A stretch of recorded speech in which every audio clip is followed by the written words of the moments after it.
So as I said on Sunday morning when we announced this, that the interview that Diane Sawyer did with Bruce Jenner was very revealing to many people, and I think one of the things that it revealed is that there are very few people, according to the interview, less than 10%, who know someone who identifies themselves as transgendered. And so what that says to me is that probably a lot of us don't know how to talk intelligently about it, how to look at it with open eyes and with open hearts. We just don't know. And so when I asked Madeline Johnson to speak to us, she immediately said yes and was very excited to say yes and to come and tell her story. And so she's going to take 20 minutes or so to talk to you and share herself with you. And then we're going to open it up for questions and answers after she's finished. So as she's speaking, you might just be having in mind what you'd like to ask her. I did want to just read her bio real quickly so you know that she's really bringing it when she comes to talk. She's got a lot of experience in this area, but a lot of background experience in other areas of law. So I pulled this off the internet and double-checked it with her to make sure it was still true.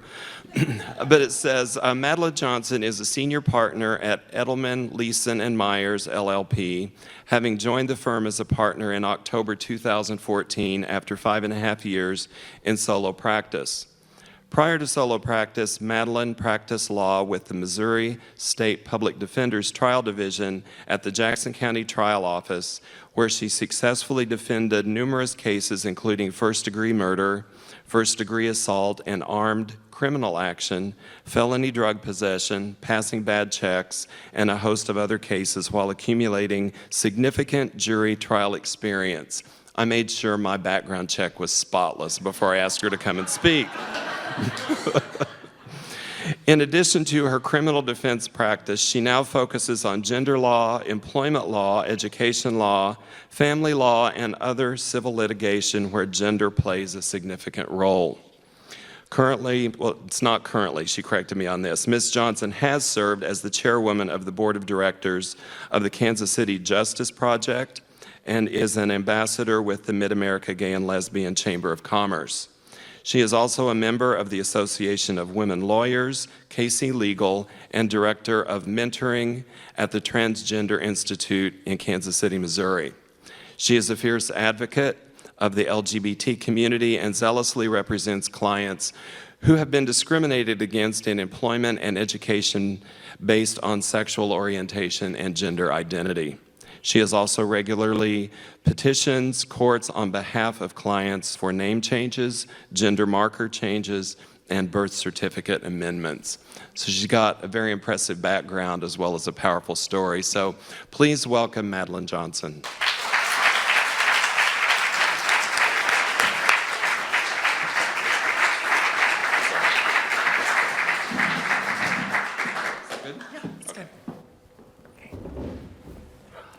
Can everyone hear me? Yeah. Is that better? Yeah. Okay. I'm a little nervous speaking this evening. Usually I do this quite a bit, but this is the first time where I've known the majority of people I'm speaking to. So I feel a little more scrutinized for some reason. I don't know why that is, but I'll just relax anyway and share my story. The journey of gender transition is by no means an easy one, and I'll start with this. A few months ago, I attended a seminar here on God and Gays, and Dr. Chris posited the question to us. Those of us who are gay, if you had the choice, if you could come into this life and choose all over again, would you choose to be gay? And I think everyone raised their hand, yes, they would choose that.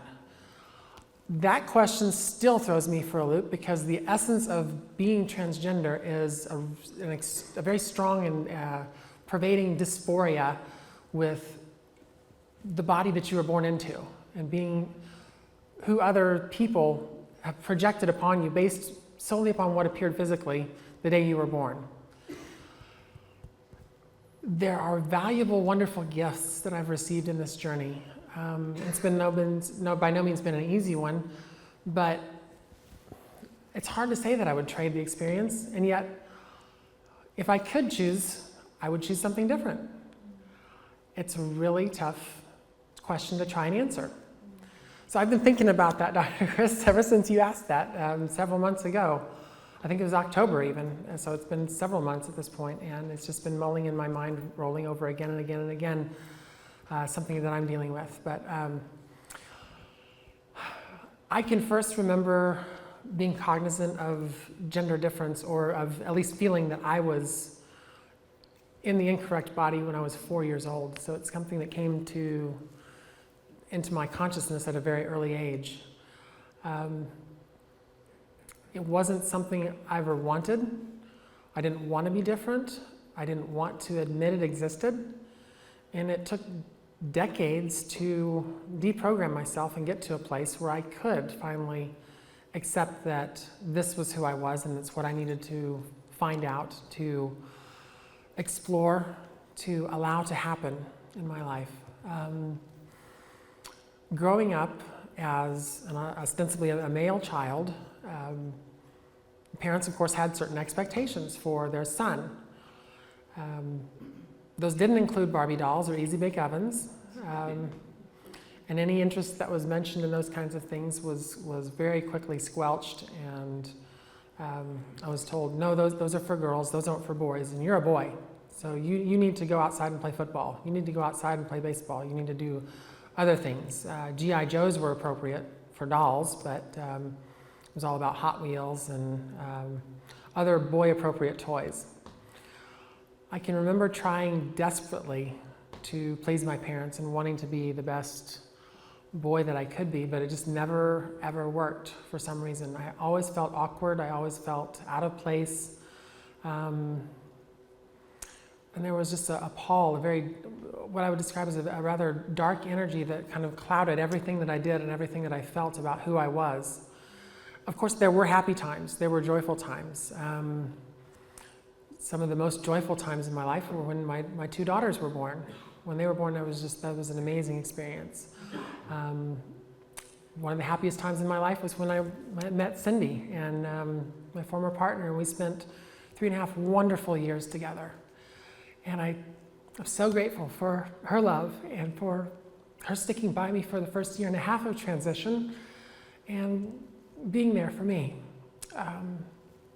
It meant a lot to me. Thank you. Sorry. It's an emotional journey. So, throughout my life, it was something that came up over and over again. And in the early 90s, with the advent of the internet and blogging, and you could, when you could begin to search the internet for different things, and people began to share their own journeys and their own stories, you could find bloggers who were, transgender persons who were sharing their stories and sharing photos, sharing their transition online. And I began to follow some of those, and so it began to build and get stronger and stronger. But invariably, every time I would look at things, I would put it away. I would come to the conclusion this was not me. This could not be who I was. It was not who I wanted to be. So therefore, I was just going to be done with it and just push it aside. But of course, Spirit doesn't let us do that successfully and keep it that way. The more we resist and the longer we try, the harder we try to suppress who we are and our basic nature, the harder it becomes to do so. And so for 4 decades, I spent a tremendous amount of energy trying to be somebody I never was intended to be, and never could successfully be. The energy we put into that identity, that false identity, trying to avoid who we really are, is so colossal and so tremendous. It's just unbelievable how much energy goes into trying to uphold those expectations that others have projected onto us as we're growing up and becoming young adults and then moving through life as adults. And it becomes such a burden that just at some point you're going to pop. A very common example that we hear in the trans community that we use and expresses the idea of a beach ball, trying to hold a beach ball underwater. You keep trying and you keep trying and you keep trying to hold it down and hold it under, and at some point, you're going to lose control of it, and it's going to explode through the surface and smack you in the face. Well, that's what happened in 2012. Mary Madeline Johnson came up to the surface and just smacked me in the face and said, I'm here, I'm not going anywhere, you're going to pay attention to me, I'm going to live, and you're just going to deal with it. And so didn't really have a choice. It was quite a sudden and what felt or appeared to be a very sudden onset and surprise to everyone around me. To me, was not a surprise or sudden. It was something that had been going on for so long. It just finally reached explosion level and had to come out and had to be there and had to do it. To get to that point, though, I did have to go through some deconstruction spiritually. For my own upbringing was I grew up in Southern Baptist Church. I don't mean by any means to automatically just discredit anyone who claims to be Southern Baptist or to say that that's an invalid faith. It certainly had a lot of impression on my formative years and on my parents and still on much of my extended family. And some of my extended family, some of my cousins who've been the most accepting are still practicing Southern Baptism as their faith. So although we tend to give them a bad rap, sometimes deservedly so, for their conservative hate messages that often come out, there are still people there who are accepting, who I've found acceptance from, who have been willing to accept me. So anyway, deconstructing who I was or what I used to believe that being transgender was sinful, that it was somehow not God's plan, and that I had to resist this and had to fight it, and that there was no way that I could be who I truly was. But the more I would think about it, the more I would just think, could I possibly believe in a God who really hates what I am, would give me this strong, innate feeling, this desire, this sense of being, sense of self? Could I believe in a God who would put that in me and then tell me I'm damned for following that? And it just didn't make sense. So about my early 30s, about 29 or 30 years old, I actually stepped away entirely from any kind of faith and quit going to church or to any services anywhere. And I would not set foot in a religious institution. I was not comfortable. It didn't matter what faith it was. It didn't matter what, it could be Buddhist, it could have been Christian, Islamic, Jewish. It did not matter. I just did not want to go into any institution where a faith was practiced. But finally, the end of 2009, 2010, I finally began to open up to exploring a spiritual connection again. And through my exploration of New Thought churches, Unity, where I started going in 2010, before I came here, starting last summer, so I've been here about a year now. I had to get to a place where I could start looking at myself and start being open to what was inside. And in very beginning of 2012, I was, at that time in January, I would say I was probably the happiest I could ever remember being in my life. I had a wonderful relationship at that time, and spiritually I was in a very good place. And I can remember thinking and praying at that time in my meditations that I wanted to be open to whatever was out there for me, whatever was on the horizon, whatever was next for me to do, for me to receive, to become. I was open to it. I don't think I was aware of what I was asking.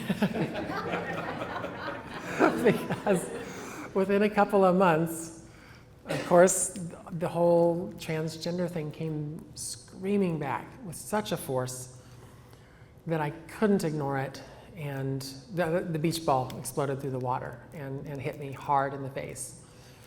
And I became very depressed again for a time until I finally allowed myself to explore it and to begin to move forward and to recognize and acknowledge who I was, and to give up the judgments of the world, to give up the fears of being judged, and to realize that I still had half a lifetime or more to live.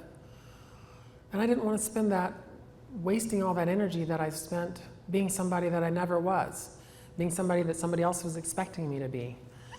So it just,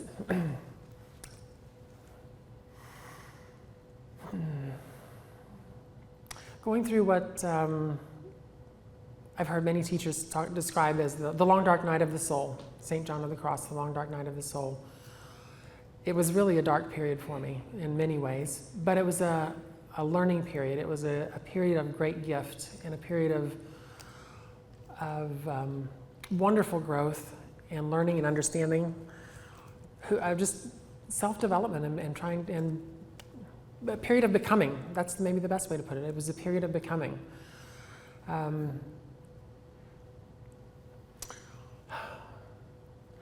Since I finally came out, life has just gotten a whole lot easier to deal with.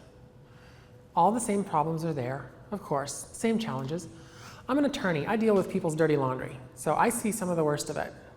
That's all still there. And they're looking to me for, as a guiding light, someone to help them through some trying times, divorce or any other struggles that they may have. That's all still there.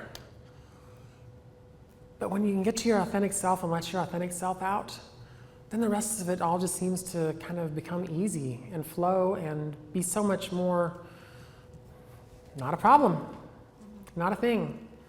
I still get wound up at times and still catch myself not living in the moment or getting caught up in drama, of course, we all do. But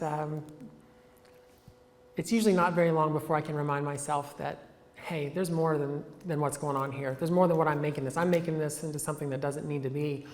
As a spiritual being, I'm greater than any circumstance.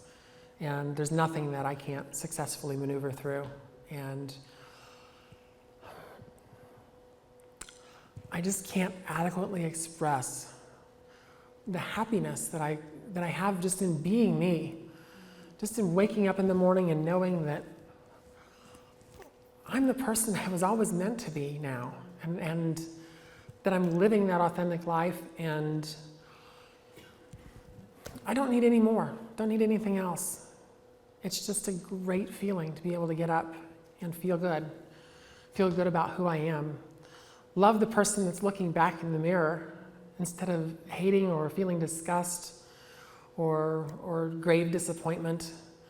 I still have disappointments, as my housemate Amanda knows. I have my transgender days, where I call them my trans days, when I'll come downstairs and ask her for affirmation, because I'm worried. What do I say? Like, do I look like a dude today? Do I look like a dude in a dress? Or I'm worried about looking. I don't know. I just all kinds of different things. But she reassures me, no, I don't look funny. I don't look awful. And then I go about my day, and it's usually pretty good. There's no such thing as a bad day anymore. I can honestly say that. At the end of every day, I'm happy to have lived another day and happy to have lived a day authentically and feeling like I'm really living fully. And it's a practice, like anything. Living is a practice, and practice, like the practice of law. You get better at it the more you do it. The further you go, the more there is to learn, and it never stops. And it's just a wonderful, wonderful experience, wonderful thing. Oh, so coming back to the would I do, if I had it to do over again, would I choose to change anything?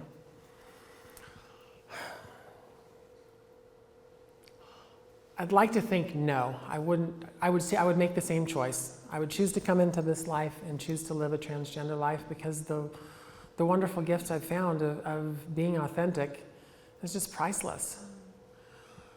And it wouldn't be the same experience if I'd been born a cisgender woman. So the gifts that I've received have just been amazing, and they continue to be amazing. The level of understanding, the different understandings of having. Some people talk about living life in two genders. It's hard to put it in those terms because I'm not sure I was ever authentically male. It never felt right. It just felt like a costume. It felt like a persona to put on. but having understood what it was like to try to live that way, to force myself to live that way, it gives me a level of, gives me a great advantage that so many people don't have, to being able to step into someone else's shoes and see the other side of things, which I think is a tremendous gift.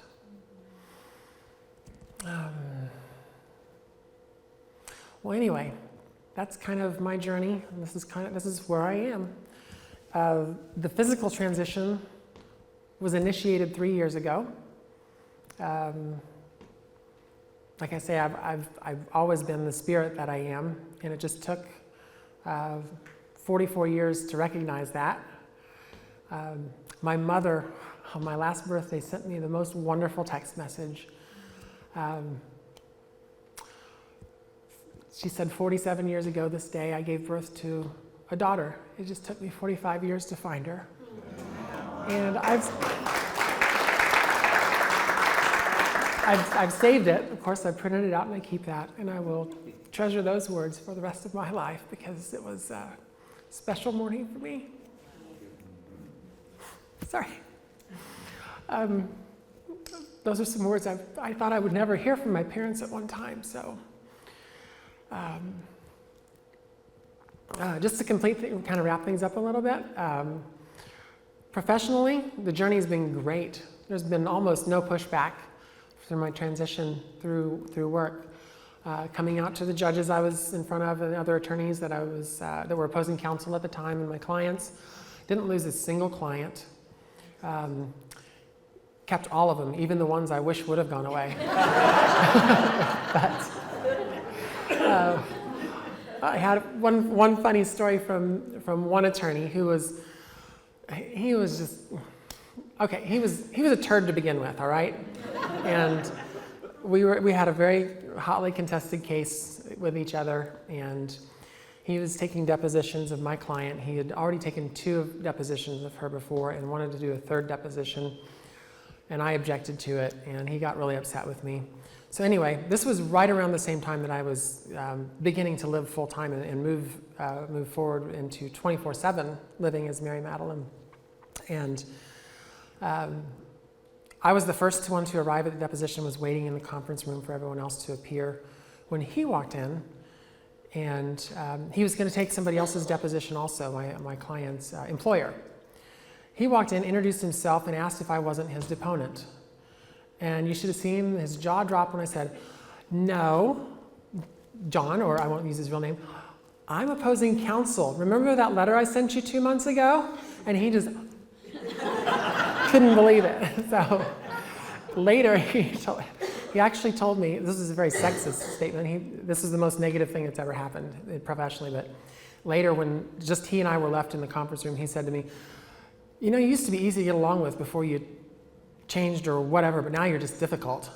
And I just thought that was a humorous story. Anyway, it was a rather sexist comment on his part. And that's the only negativity I've ever experienced professionally.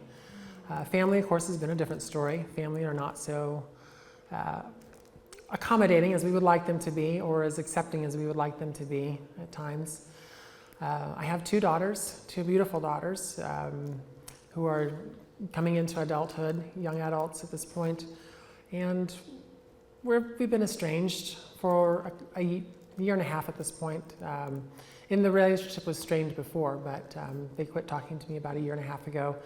Though my oldest now has shown some signs of coming around. She's spoken to I had a wonderful conversation with my mother a week ago when she told me that she had spoken to my oldest daughter and she was asking about me. She was finally opening up and beginning to ask questions and showing some signs that she was interested in coming around. My brother still has not talked to me since I came out to him, other than some few short, very terse text messages. He's not open at all to talking with me at this point. Some other extended family who I didn't see regularly anyway. They live in Southwest Missouri. My parents have reported they've not really been accepting, but they weren't relatives I had a lot of contact with anyway, so it's kind of like, well, whatever.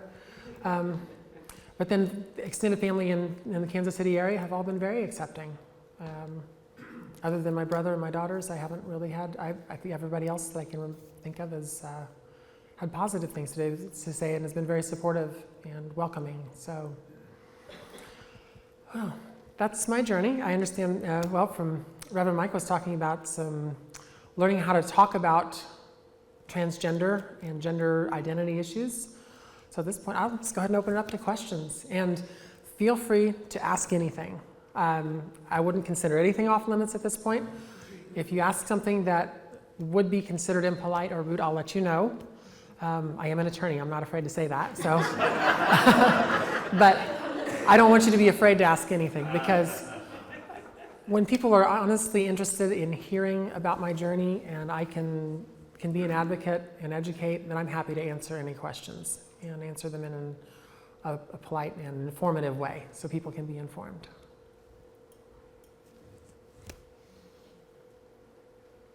No questions?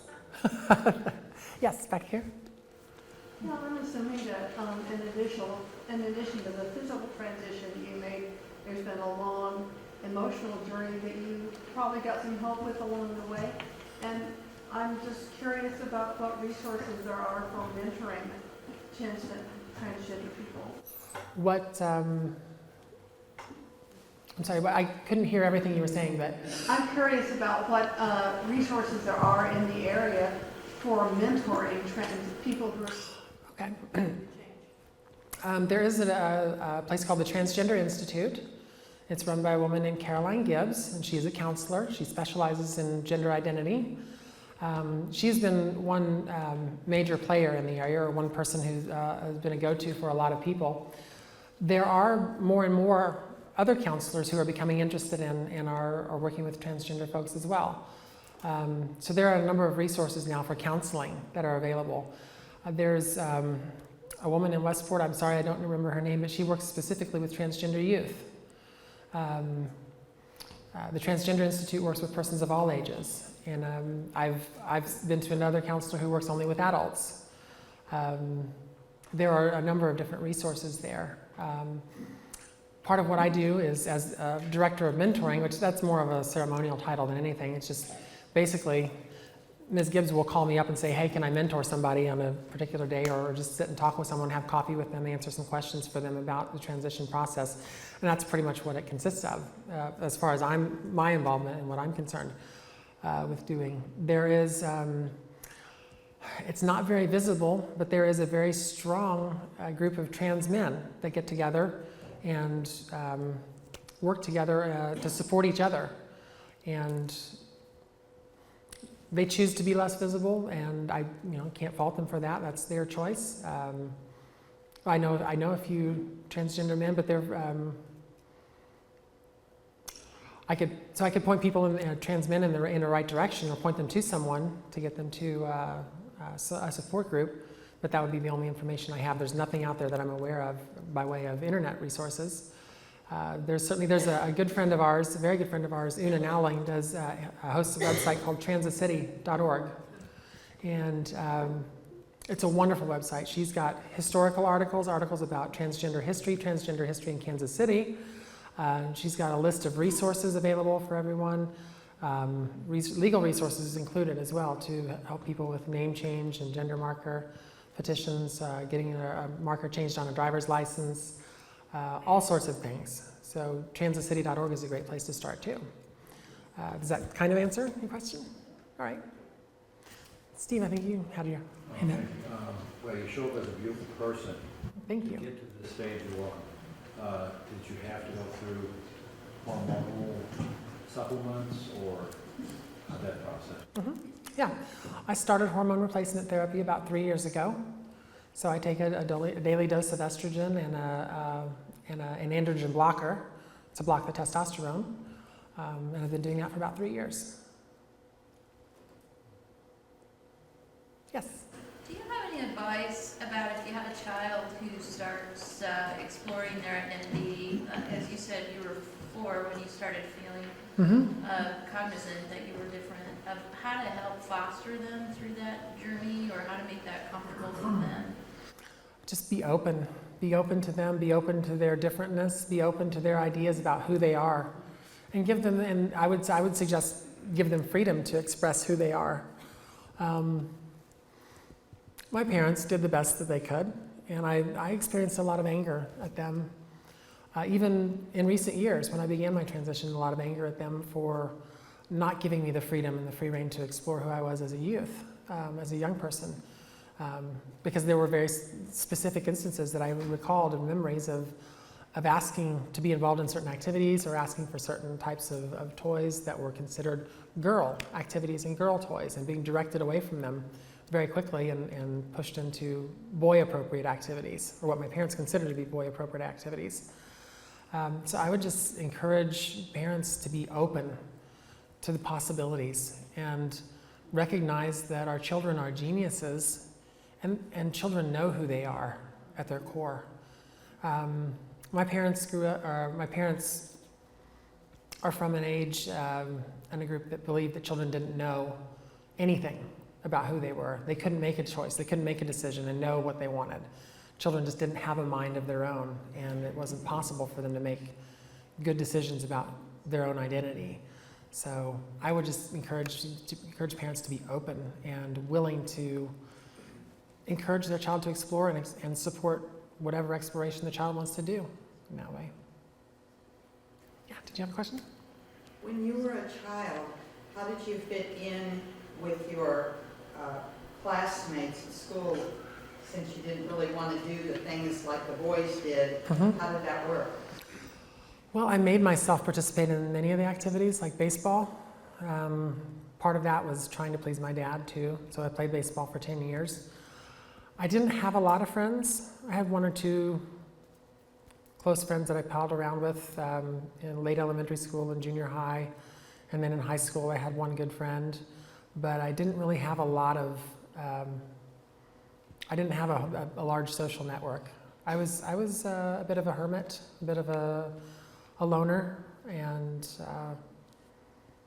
spent a lot of weekends at home by myself, just kind of going within. Part of it was my own fears. I didn't want to be out there. I didn't want to be in front of people. I didn't want to be exposed. That was a great deal of the energy that was expended throughout my life was trying to make sure I didn't get exposed, afraid that people would see who I really was and what was really going on inside, and then I would be judged for it or condemned for it. Wow, that's something, I wish I'd shared that earlier, but thanks for reminding me of that. That's such a different thing for me now, is I love interacting with people. I love being friendly. I love meeting new people, seeing new people, new faces, new places, new friends all the time. And that was something that was not present in my life before, because I was too withdrawn. I was hiding out. So, yeah, sure.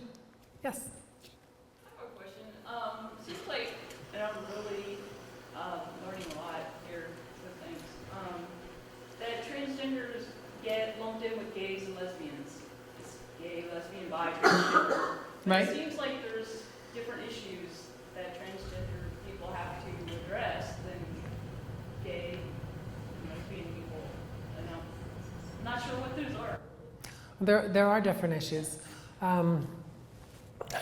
This is a very broad question, very broad answer. In short, there are straight transgender people, there are bisexual transgender people, there are gay and lesbian transgender people. So, you roll that in on top of the gender identity issue as well. What is a person's sexuality? It's something completely separate and completely different. It's not related. The two are very different. One of the best ways I've heard it expressed is sexual orientation is who you go to bed with.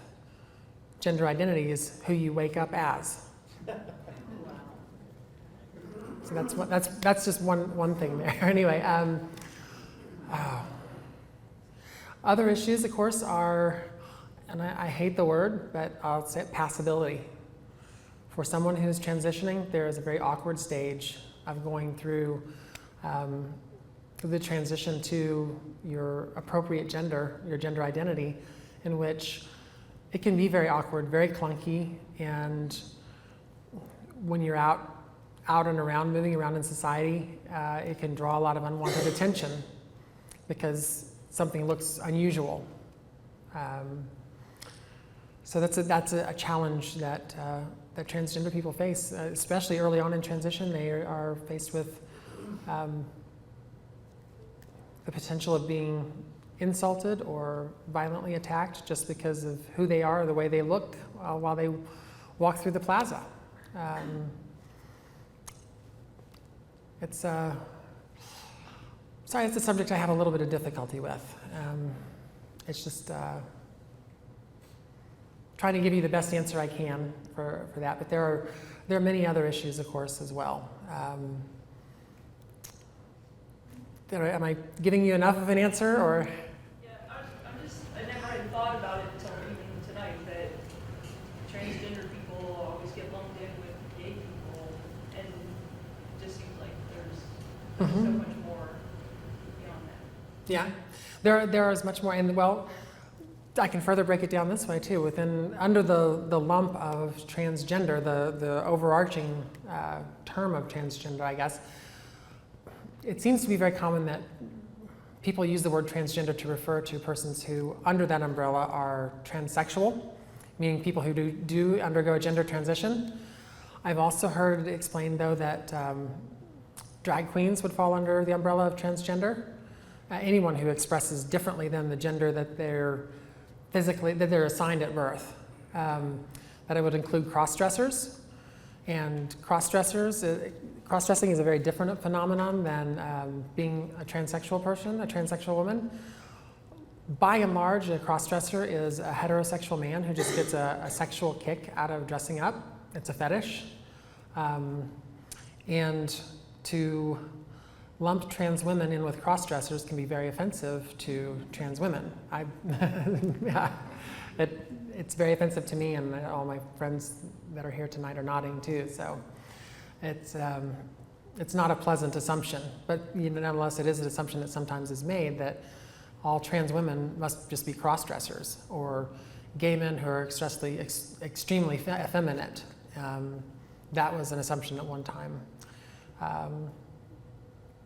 There are a lot of stereotypes, a lot of incorrect stereotypes out there about trans women and trans men too. So I feel like I'm just not adequately answering that. Sorry. Yes. And forgive me for using this word, but the word tranny is like a really horrible thing to say to a transgender person. Is that correct? It is very offensive, yes. Like a pejorative. Yeah, it's a very, very derogatory term. Encoded within the word transvestite or tranny is this idea of somebody pretending to be something they're not, and someone who's just playing dress up, and who's a man who's trying to defraud other people, essentially. There's this very, very negative connotation. Some trans women of color have told me that to them, the word tranny is the same as the N-word. They feel like that, they feel that strongly about it. Personally, I don't have that much attachment to the word. It doesn't insult me as much because I'm not to sound arrogant or haughty, but I feel like I've reached a place where you can say whatever you want. It's not going to affect me how I feel about myself. I'm beyond that. So, but yes, it is a very offensive word to most people. Did somebody else, another person over here? Oh, yeah, you have a question? I want to verbalize out loud a gratitude statement for being vulnerable to be here. Thank you. To speak what you've spoken, but also for being on such a path of practicing, becoming as authentic as possible. I think that speaks volumes to me. And I'm sure everyone in here. And I was curious, I'm leading into a question. As you reached a deeper level of authenticity with your true self, do you find this influencing your professional arena at any other level that you did not feel before? Absolutely. Absolutely. Prior to transition, my law practice was struggling greatly. I was in solo practice, and it was very hard to get myself motivated to get up and go do anything. I was barely scraping by, barely making ends meet. In some months it was very, very tight.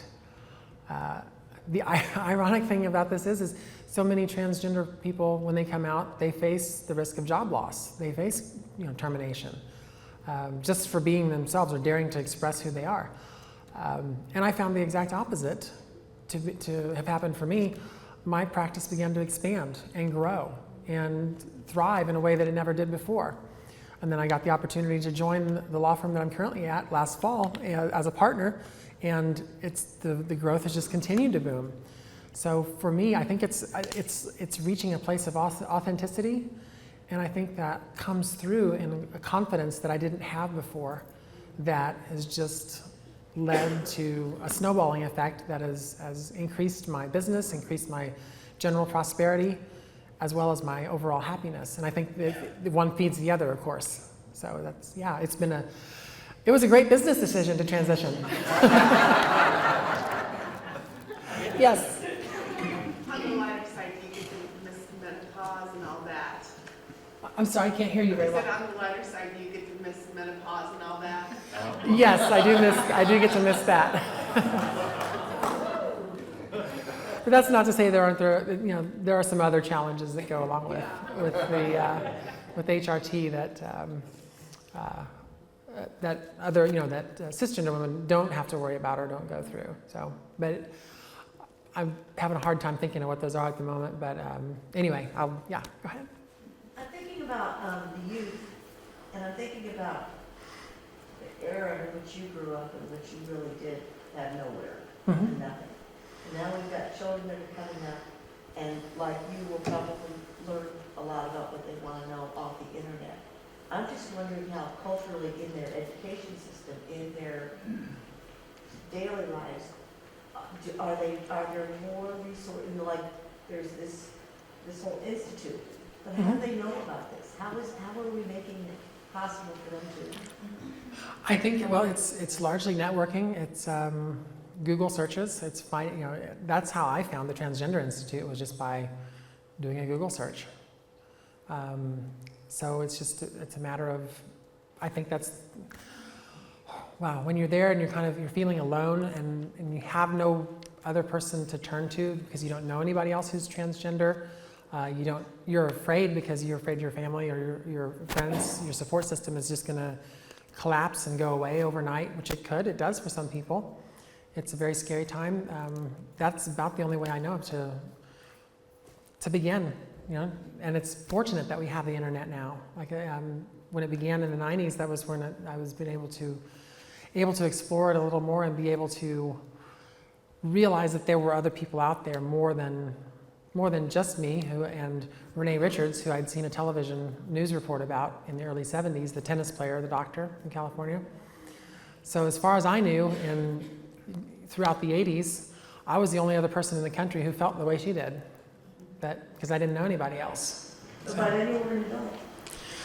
By the late 80s, yes. That's time you started realizing this, that you were an adult, and I just am wondering about the children and, Well, fortunately, it seems there are more and more parents who are open to allowing their children to be expressive of their gender identity at a younger age, and they're listening more and more. And then, of course, when this issue arises for them, not knowing where to go, they initiate the internet search and start looking for resources and try to figure out what they can do to support their child. And so that's kind of where it begins. Yes? As a resource for youth, my son came out as trans at 16, and he's now 19, and he's the president of Equal, which is Kansas City's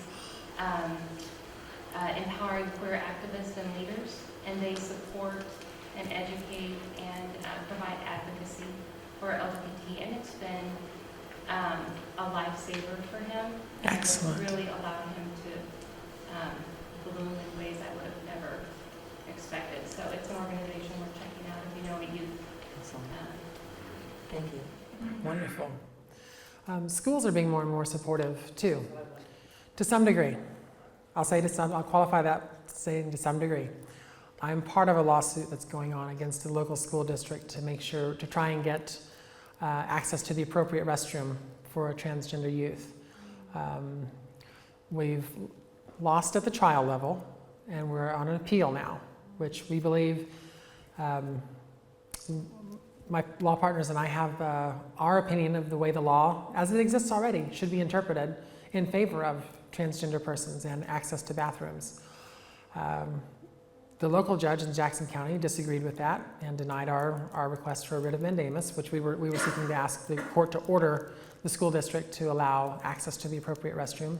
The case is on appeal now, and since the judge made his decision and we've started the appeal process, we've seen a wealth of new decisions at the federal level that have come down supporting transgender rights and transgender access to the appropriate restrooms and appropriate facilities that we believe will favor us, and we're looking forward to putting this in front of the Missouri Court of Appeals and eventually getting to the right decision. So the school, while it was very, very supportive of the person in this instance, stopped at the bathroom and locker room door and said, no, you're not going into the boys' bathroom or the boys' locker room. But we're working on it. Yes? There was an article in the New York Times yesterday that Smith College admissions policy has just been changed so that when you apply, you don't have to have completed the transgender process. Mm-hmm. If you apply as a woman, they accept you are a woman, and that's how it's treated. So Wonderful. things are changing. That's excellent. Dr. Chris? So I have a couple of questions. How did you find CSL? Through friends at Unity who had started coming here and recommended it, and so I just decided to come and explore it last year. Apparently you like it here. I do. And the second question is, it concerns me a great deal when I see another transgendered youth commit suicide. Mm-hmm. It concerns me a great deal. And I know there's a safety issue about going through changes when you're in a stage where you are going to be something different than what people accept. So what can we do as a community to create a safe culture and environment? And how can we support the transgender community? Wow, you just like to ask me hard questions. I'm not sure I have the full answer to that, but of course being supportive, being open to, when you meet a transgender person, don't make assumptions about them. It's quite likely that the trans person is hopeful that you wouldn't even know that they're trans when you first encounter them. So this advice would be, tread lightly or handle with care. If a person is presenting to you as male and they look otherwise female, or if they're presenting as female and look like they're otherwise biologically male, I would suggest addressing them as they're presenting. If you feel the need to use pronouns, start with that. You could always ask how a person prefers to be identified. And I've heard that advice thrown about by a lot of people, but from my own perspective, knowing my own journey too, if somebody had asked me that, I probably would have been upset and offended by that, because it would have meant I wasn't presenting as well as I would like to have. In other words, because it would have meant that the person pegged me as being transgender right away. And that's kind of an uneasy line that we walk as transgender persons between, do we put ourselves out there and be visible, or do we try to live in stealth and pass entirely as the gender that we identify as and pretend that the old never existed? For many people, it's a very painful thing, and so they want to let go of the past and totally refuse to acknowledge that Matthew ever existed. I thought at one point that was how I wanted to be, but I decided after a while that wasn't my path. After more meditation and spiritual introspection, I just came to the realization that I was put on this journey for a reason, and part of that is to share this journey and to share who I am and be a visible person, and as an attorney to be an advocate, and just do whatever I can in my own small way in this community to make a difference. And when I can pursue file a petition for a name change and gender marker for someone, that's one of the most rewarding cases I have, the most rewarding things I handle. It's so often that you're used to seeing tears when you leave the courthouse, but to be able to see the smiles and the joyful reactions, or tears of joy on your client's face when they're first, you can hand them that order from the judge with the judge's signature that legally recognizes their identity. It's just a wonderful feeling. And I love being able to be the first one to say, congratulations, Ms. Smith, or congratulations, Mr. Johnson, and call them by a legally recognized gender that they've been waiting for so long for. It's a wonderful feeling. And I kind of dodged your question, I realize, but it's a hard question to answer. And I know what my resources are, and I know where I can come from. I guess that's the best answer I can give you, is just from my personal perspective. It's a touch and go situation, and you never really know what somebody's going to be upset with, or who will or won't be upset if you ask them how they prefer to be addressed, or if you don't ask. It's not an easily answered question for those reasons. Yes. I think I have an easier question. What's that? So I think I have an easier question. Okay. For someone who is transgender but hasn't undergone a transition,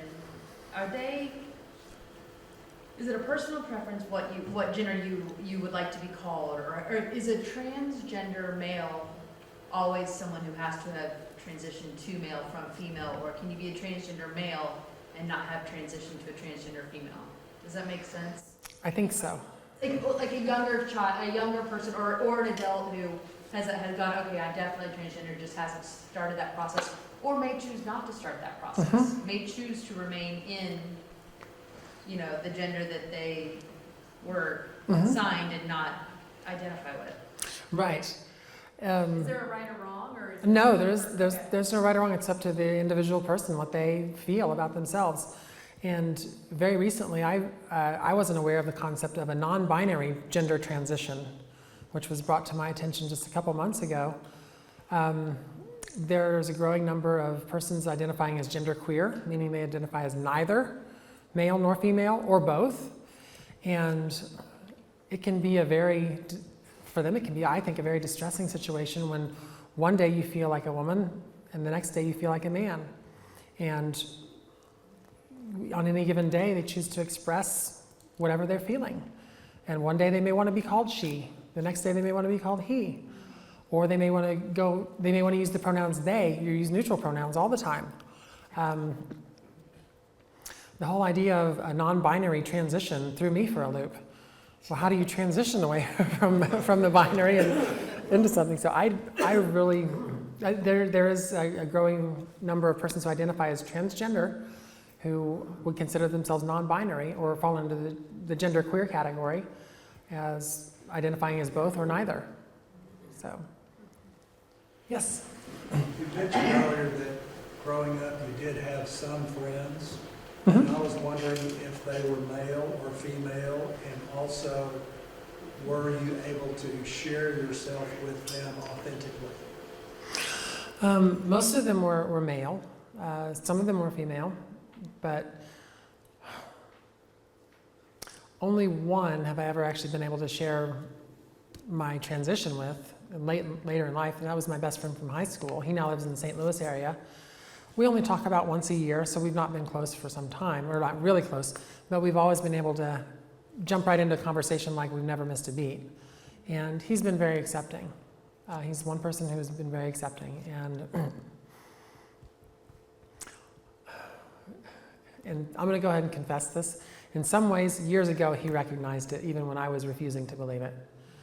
Because I don't remember how we got on the conversation about dressing or cross-dressing or whatever, but he even said to me back in the early to mid-90s when I was still identifying as Matt, Matt, if you ever wanted to sit there in a dress, I'd be glad to sit there and have a beer with you if you were dressed that way. And I blew it off to, yeah, right, whatever. Just like that's ever going to happen. And, well. So, Amanda, yeah. So can we just have one more question? I'll defer.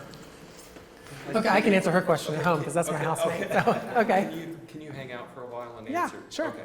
So if you have other questions after this last one, she's happy to stay and talk. Yes. Go ahead, Jane.